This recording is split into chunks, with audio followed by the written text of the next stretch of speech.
History of my oldest ancestors from whom I am very proud to be descended. May 18, 1152. The wedding between Henry Plantagenet, later Henry II, King of England, and Eleanor of Aquitaine, Duchess of Aquitaine, Countess of Puity, Queen of France, later Queen Consort of England, my 28th grandparents, 3 times my grandparents, takes place in Puity, France.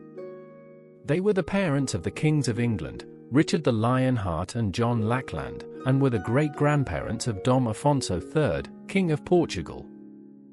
Henry II, King of England, was born at Le Mans, March 4, 1133, and died at Chinon, July 6, 1189. He was the son of Geoffrey V Plantagenet, Count of Anjou, and Matilda, Queen of England, paternal grandson of Fulco V, Count of Anjou, King of Jerusalem, and Ermengarde of Beaugency, Countess of Maine, and maternal grandson of Henry I, King of England, and Matilda of Scotland, Princess of Scotland.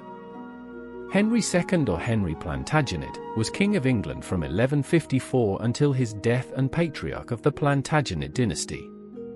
He was also Count of Anjou, Count of Maine, Duke of Normandy, Duke of Aquitaine, Count of Nates, and Lord of Ireland. At various times it also controlled Wales, Scotland, and Brittany.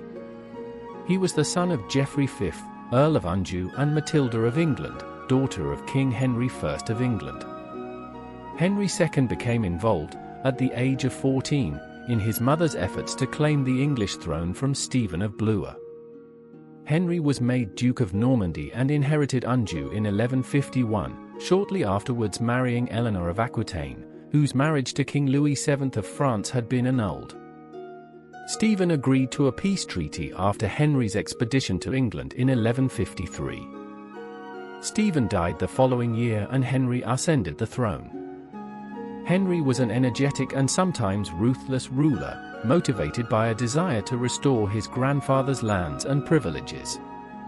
During his first years of reign, he restored royal administration, re-established hegemony over Wales, and gained full control of his lands in Anjou, Maine, and Turin. Henry's desire to reform relations with the Catholic Church led to conflict with his old friend Thomas Becket, the Archbishop of Canterbury.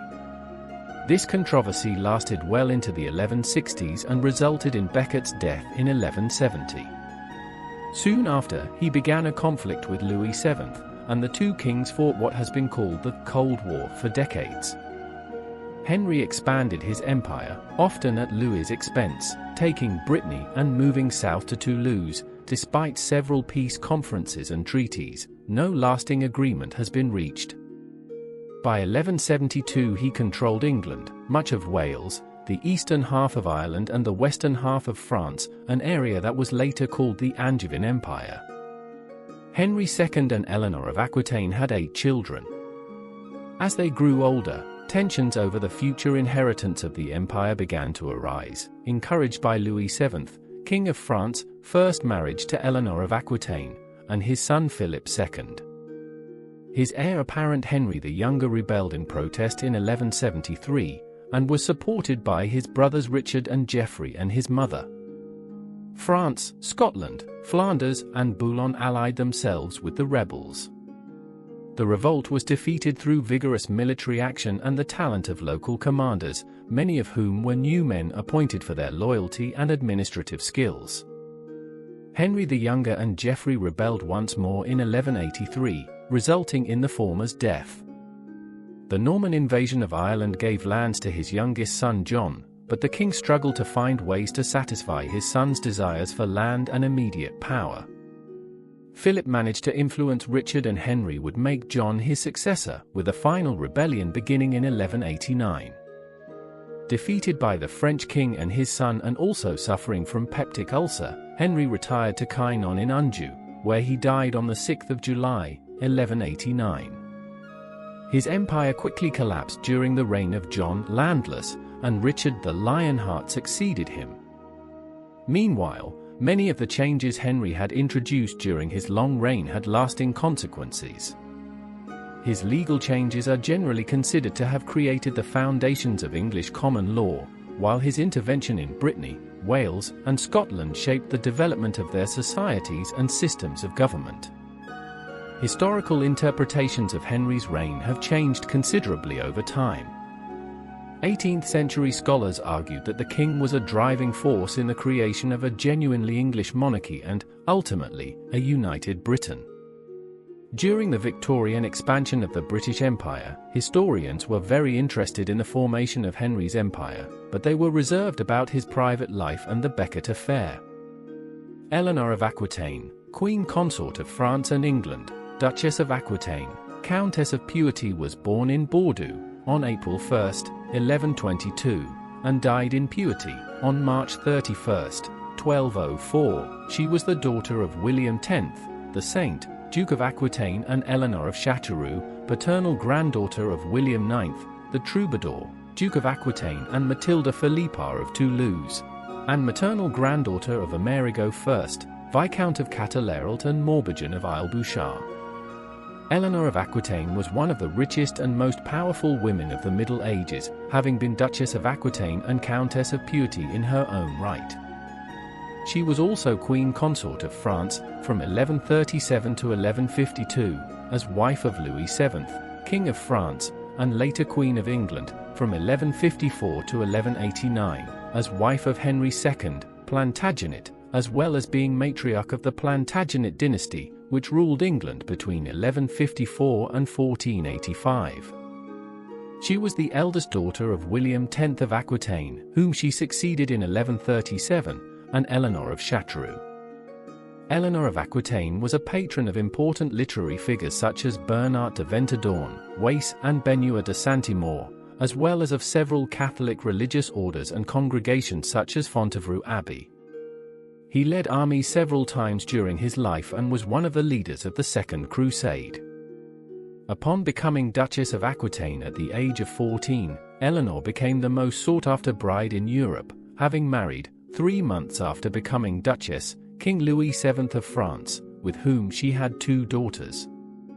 As Queen of France, Eleanor participated in the Second Crusade, traveling to Palestine at the head of the army of Aquitaine and Poitou against the forces of Islam. After 15 years as Queen of France, she requested the annulment of her marriage from Pope Eugene III, an annulment granted on March 21, 1152. Based on the couple's consanguinity, they were 4th cousins. His 2 daughters were declared legitimate and their custody was granted to Louis, while Eleanor's lands were returned to her.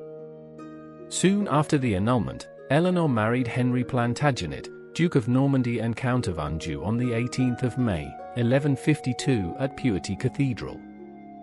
2 years later, on Christmas Day 1154, she and her husband, now Henry II, were crowned King and Queen of England at Westminster Abbey in London. During the first 13 years of their marriage, Henry and Eleanor had 8 children. However, in 1171, they fell out over his extramarital affairs, and he ended up imprisoning her in 1173 for having supported the revolt of his sons Henry, Richard, and Godfrey against their father. Eleanor was only released on July 6, 1189, when her husband died and her second son Richard the Lionheart ascended the throne of England. As Queen Mother, Eleanor acted as regent of England and Normandy when Richard left for the Third Crusade, and negotiated his ransom when he was imprisoned in Austria. When her son John Lackland ascended the throne in 1199, Leonor took part in the last battles to ensure her permanence on the throne.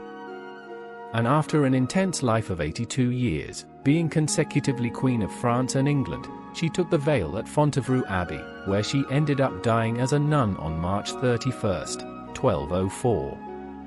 Biography.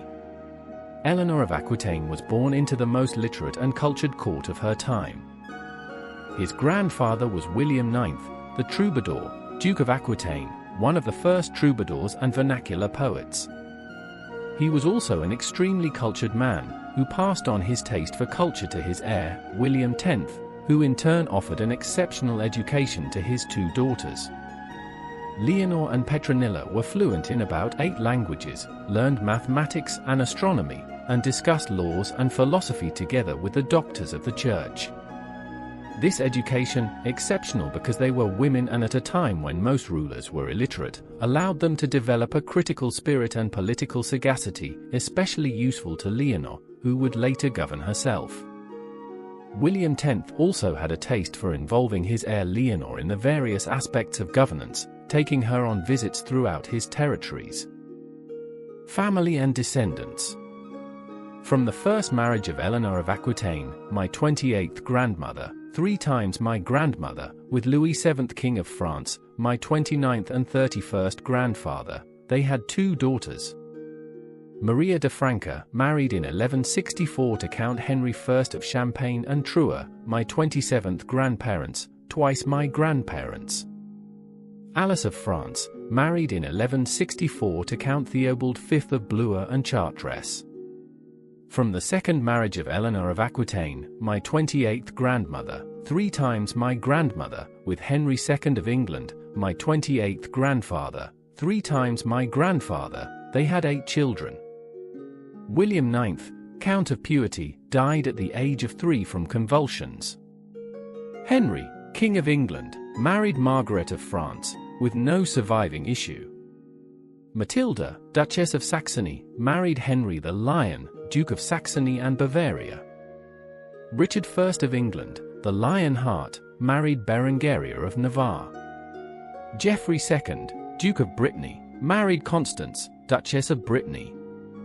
Eleanor Plantagenet, Queen of Castile, married Alfonso VIII, King of Castile, my 27th grandparents, 3 times my grandparents.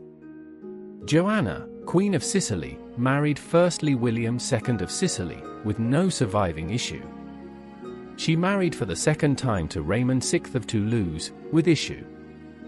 John, landless, married to Isabel de Angoulême. Eleanor of Aquitaine was the grandmother of King Henry III of England, great-grandmother of Edward I of England, great-great-grandmother of Edward II of England, great-great-grandmother of Edward III of England, and great-great-grandmother of Richard II of England.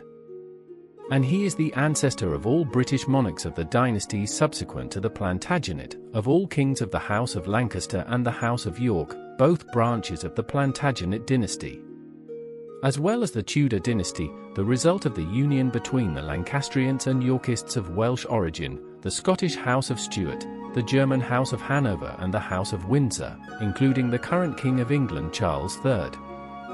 Through her daughter Eleanor Plantagenet, Princess of England, my 27th grandmother, 3 times my grandmother, Eleanor of Aquitaine is the ancestor of all the Iberian and French royal houses. Eleanor of Aquitaine's granddaughter, Berengaria of Castile, my 26th grandmother, 3 times my grandmother, inserted her blood into the Spanish royal line. Her other granddaughter Blanche of Castile made Eleanor of Aquitaine ancestor of all the kings of France from Louis IX of France, and by her granddaughter Dona Urraca of Castile, Queen of Portugal, my 26th and 27th grandmother, married to King Dom Afonso II of Portugal, my 26th and 27th grandfather, all the kings of Portugal from Dom Afonso III of Portugal, my 25th and 26th grandfather, descend from Eleanor of Aquitaine. And through her daughter Matilda of England, Duchess of Saxony, Eleanor of Aquitaine became the ancestor of dozens of German royal and noble houses, including the houses of Habsburg, Wettin, Wittelsbach, Hohenzollern, and Hesse. Through the Queen's German descendants, her blood was carried into the Scandinavian royal families. By other lineages, Eleanor of Aquitaine is also the ancestor of most of the Italian and Slavic royal and noble houses.